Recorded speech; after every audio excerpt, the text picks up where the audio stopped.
Hello दोस्तों, स्वागत है आपका मेरे चैनल BSR स्टडी में। आज हम चैप्टर 8 पढ़ेंगे, मानव स्वास्थ्य और रोग। ठीक है ना? क्या मानव स्वास्थ्य और रोग। हमारे चैनल पर एक क्रैश कोर्स चल रहा था। मैं कई दिन से वीडियो अपलोड नहीं कर पा रहा था, थोड़ा काम से व्यस्त था। आपके एग्ज़ाम से पहले मैं आपको पूरा सिलेबस कंप्लीट करा दूंगा, क्योंकि जो आपके मेन चैप्टर थे वो मैंने आपके अपलोड कर चुका हूँ। 6th 5 6 और 4 3 2, और बाकी जो चैप्टर हैं वो भी जल्दी अपलोड हो जाएंगे। ठीक है ना? आपके एग्ज़ाम से पहले, क्योंकि आपके एग्ज़ामों की भी तैयारी भी करानी है। ठीक है ना? मानव स्वास्थ्य और रोग। स्वास्थ्य है सबसे मेन हेडिंग आती है। स्वास्थ्य स्वास्थ्य होती क्या चीज़ है?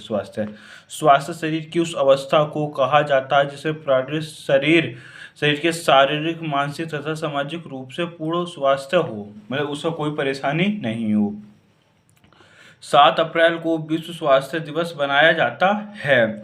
WHO की स्थापना सन 1918 ईस्वी में हुई। अब WHO क्या होता? WHO विश्व स्वास्थ्य दिवस मतलब विश्व स्वास्थ्य संगठन है एक, जो देशों को, अगर कुछ जैसे अब आपको क्या हुआ था, अभी आपने देखा था पिछले साल 2020 में, अगर मार्च के महीने में, मार्च में नहीं उससे पहले एक वो हुआ तो कोरोना वायरस को, जो कोरोना वायरस की जो दुनिया में जो जानकारी दी थी वो किसने दी थी? WHO ने दी थी। इसलिए WHO का मतलब इसमें वैक्सीन फैक्सीन बना, मतलब जो बड़ी बड़ी बीमारी होती हैं वो सब कुछ WHO ही करता है। किस स्थापना हुई? इसका मुख्यालय जिनेवा में है। अच्छे स्वास्थ्य के लिए कुछ आधारभूत कारक आवश्यक होते हैं। इस चैप्टर में अब मैं आपको जितने भी रोग पढ़ाऊंगा इसमें, क्योंकि ये चैप्टर मेन रोगों के ऊपर ही है, एड्स फेड्स रोग के ऊपर। तो उसमें क्या होता? सबसे पहले मैं आपको रोग के बारे में बताऊंगा कि कौन सा रोग है। उसके बाद मैं आपको संक्रमण बताऊंगा, वो संक्रमण कैसा होता है। ये मैंने समझाने के लिए लिख लिया है यहाँ पर, लेकिन इनकी ज़रूरत नहीं थी, क्योंकि मैंने आपको समझाने के लिए इसलिए लिखा क्योंकि आपको इन्हें समझ में आए। ठीक है ना? संक्रमण क्या होता है, इसके लक्षण क्या है, इसके उपचार क्या है ठीक करने के, इसकी रोकथाम क्या, मतलब इसे कैसे रोका जा सकता है। उसके बाद है आपका नीचे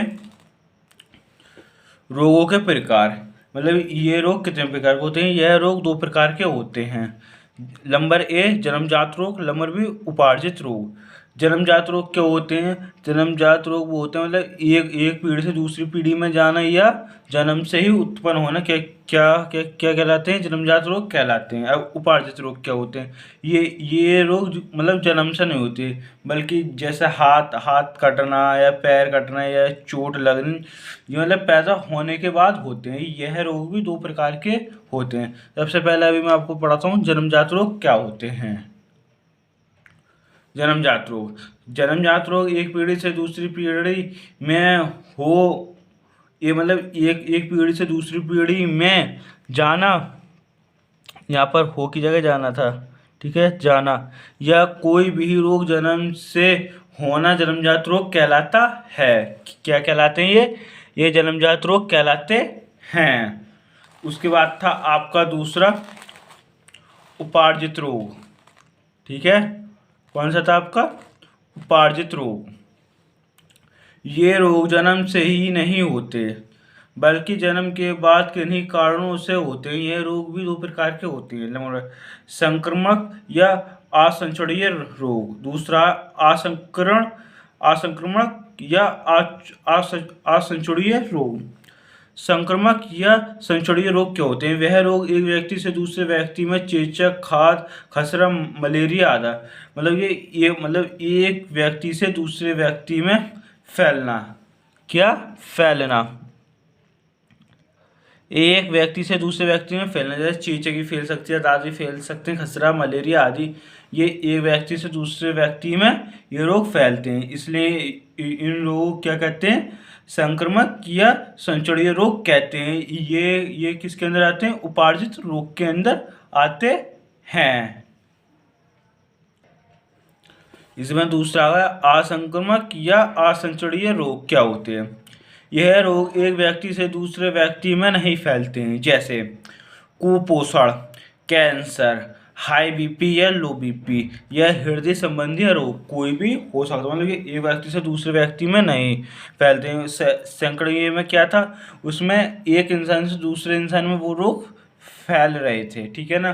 वो उसके बाद रोगजनक क्या होता है, कुछ जीव जैसे जीवाणु, विजाणु, प्रोटोजोआ, कवक या ईस्ट आदि विभिन्न रोगों के कारण से होते हैं। इन जीवों को ही रोगजनक कहा जाता है। मतलब मैं आपको जितने भी रोग पढ़ाऊंगा वो किन के कारण होते हैं, जैसे जीवाणु, विषाणु या प्रोटोजोआ, कवक, कीट आदि विभिन्न कारणों से होते हैं, उन्हें ही हम रोगजनक कहते हैं। इसमें है हमारा, अब यहाँ से हम पढ़ाना स्टार्ट करते हैं जो मेन मतलब जो इसके मेन टॉपिक हैं। मानव में सामान्य संक्रमण रोग।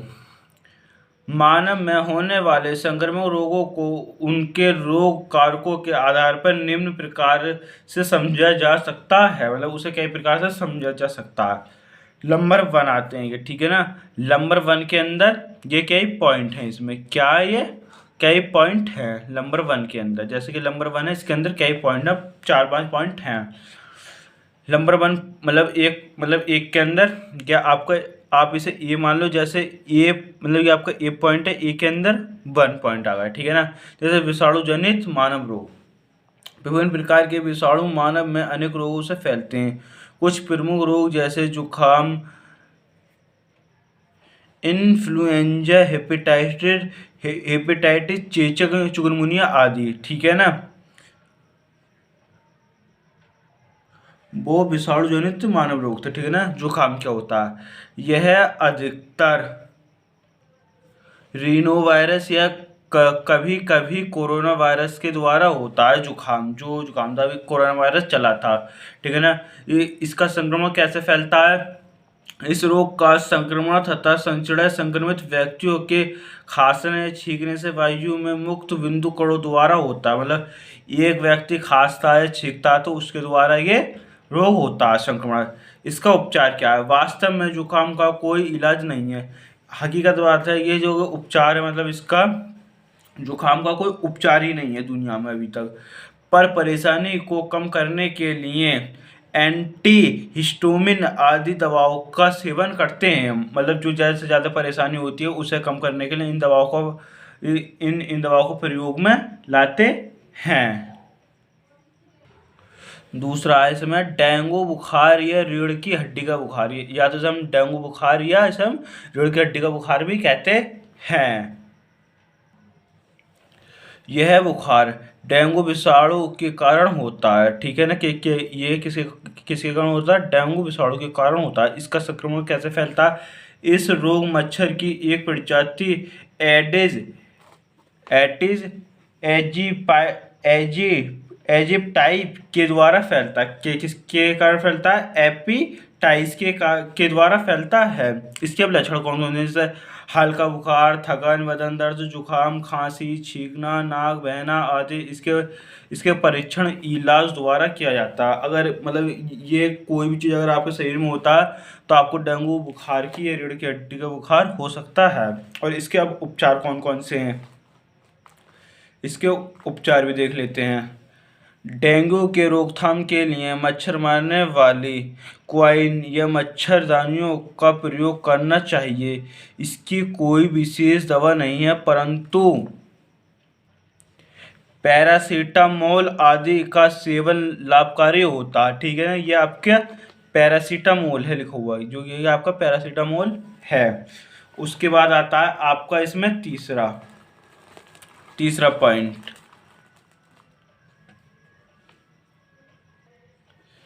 स्वाइन फ्लू क्या होता है। यह H1N1 विषाणु द्वारा होता है। इसका संक्रमण किसके द्वारा होता है, इसका संक्रमण सूअर से होता है। संक्रमण सूअर से दूषित वायु द्वारा इसका संक्रमण आगे फैलता है। इसके लक्षण क्या है, जैसे रोगी को तेज बुखार या कपकपी या सिर दर्द या कफ आदि इसके लक्षण हैं। इसके उपचार क्या है, इसके लिए टीकाकरण अच्छा उपाय है। इस रोग के उपचार के लिए 2 औषधि एलेंजा तथा टेमीफूल का उपयोग किया जाता है, ठीक है ना, कि किसके अंदर, इजवाइन फूल के अंदर। आपका फिर चौथा, इन्फ्लुएंजा। क्या होता है इन्फ्लुएंजा? यह रोग ओथरमैक्सो वायरस द्वारा होता है। इसका संक्रमण, यह रोग एक संक्रमण मुख्यतः मानव में खांसने व छींकने की वायु में मुक्त ड्रॉपलेट्स से होता है। इसके लक्षण कौन कौन मतलब लक्षण क्या है इसके? ठंड लगना, बुखार, सिर दर्द, खांसना, छींकना, परेशान मतलब पेशाब दर्द आदि। रोकथाम है इसकी। रोकथाम या उपचार, रोगी को संक्रमित कपड़ों को गर्म पानी से धोना या धुलना। इसके उपचार के लिए एमेंटाइडिन औषधि उपयोग की जाती है। एमेंटाइडिन औषधि प्रयुक्त की जाती है। उसके बाद है आपका एक और अगला, चिकनगुनिया। क्या होता है चिकनगुनिया? यह रोग चिकनगुनिया विषाणु CHIKV द्वारा होता है। इसका संक्रमण है, यह रोग एक संक्रमण एडिस मच्छर के काटने से होता है। इसके लक्षण हैं उच्च बुखार, पेशियों तथा संधियों में दर्द और उनमें सूजन आदि। इसके रोकथाम या उपचार हैं, इसकी कोई विशेष औषधि नहीं है। इससे केवल रोकथाम किया जा सकता है। बचाव के लिए आसपास सफाई व मच्छरदानियों आदि का उपयोग किया जाता है। इसमें मतलब इसका पूरी तरीके से रोकने का कोई उपचार नहीं है, बस इसे ही मतलब जो रोकथाम, बस इससे ही इसकी रोकथाम की जा सकती है। हेपेटाइटिस क्या होता है? हेपेटाइटिस मानव में यकृत सूजन एवं विशेष प्रकार के विषाणु हेपेटाइटिस द्वारा होती है। हेपेटाइटिस 5 प्रकार की होती है। Hepatitis A, hepatitis B, hepatitis C, hepatitis D, hepatitis E. एक किस्म क्या होती है? 5 प्रकार की। ये 5 प्रकार के होते हैं। इसके संक्रमण हैं जैसे गंदे पानी संक्रमित व्यक्ति से लैंगिक संबंधित मांस से बच्चे में जाते हैं, ठीक है ना। इसके लक्षण जैसे ज्वार, मानो बुखार हुआ है, ज्वार मतलब बुखार होता है, उल्टी, यकृत का बहना, पीलिया आदि, ये इसके संक्रमण हैं। ये इसके परीक्षण जैसे SBT, SGPT, SELIS, ठीक है। जैसे SBI ये सीरम बिलीनुमिन टेस्ट। क्या है? बिलीनुमिन टेस्ट है। अब आपका सेकंड है इसमें UGPT। क्या होता है? रीसम ग्वालेमेटिक पायरोबिक ट्रांसएमिजेन, ठीक है ना। और उसका आपके बाद है ELISA का एंजाइम काइंडिन इम्यूनोसोर्बेंट असे, ठीक है। उसके बाद आपकी रोकथाम और इसमें उपचार क्या होते हैं? इसके रोकथाम या उपचार, नंबर 1 खाद्य एवं पेय पदार्थों को दूषित होने से बचाना। नंबर सेकंड में इंटरफेरॉन दवाओं का इस्तेमाल करना। नंबर थर्ड है इसमें रोकथाम के लिए टीकाकरण करना। उसके बाद है रेबीज या हाइड्रोफोबिया। क्या होता है? यह रोग हेडबोर्डो वायरस से होता है। यह एक गंभीर केंद्रीय तंत्रिका संबंधित रोग है। इसका संक्रमण कुत्ते, बिल्ली या बंदर आदि जंगली जानवरों के लार से यह विषाणु पाया जाता है। इनके काटने से यह रोग हो जाता है। जैसे कुत्ता काट ले या बिल्ली काट ले तो ये उससे रोग होता है। अब इसके लक्षण कौन कौन से? जैसे सिर में तेज दर्द या घबराहट, मांसपेशियों में ऐंठन, गला बंद तथा अत्यधिक पीड़ा के कारण प्यास लगने पर भी पानी न पीना, मतलब पानी भी ना पिया जाए फिर भी, जैसे पानी को देखकर भयभीत होना। इस रोग से रोगी की बुखार बहुत ही दर्दनाक मौत हो जाती है। उसके बाद इसके रोकथाम है, नीचे रोकथाम या इसके उपचार। रेबीज रोकने हेतु कुत्ते तथा बिल्ली के बच्चों का टीकाकरण करवाना चाहिए। संक्रमित कुत्ते के काटने पर इसके टीके लगवाने चाहिए। ठीक है, आज के लिए इतना ही। ये पार्ट 1 था, पार्ट 2 कल होगा। अगर आप मेरे चैनल पर नहीं तो मेरे चैनल BSR स्टडी सब्सक्राइब करना ना भूलें, मेरी वीडियो को लाइक और शेयर करना ना भूलें। मिलते हैं आपसे।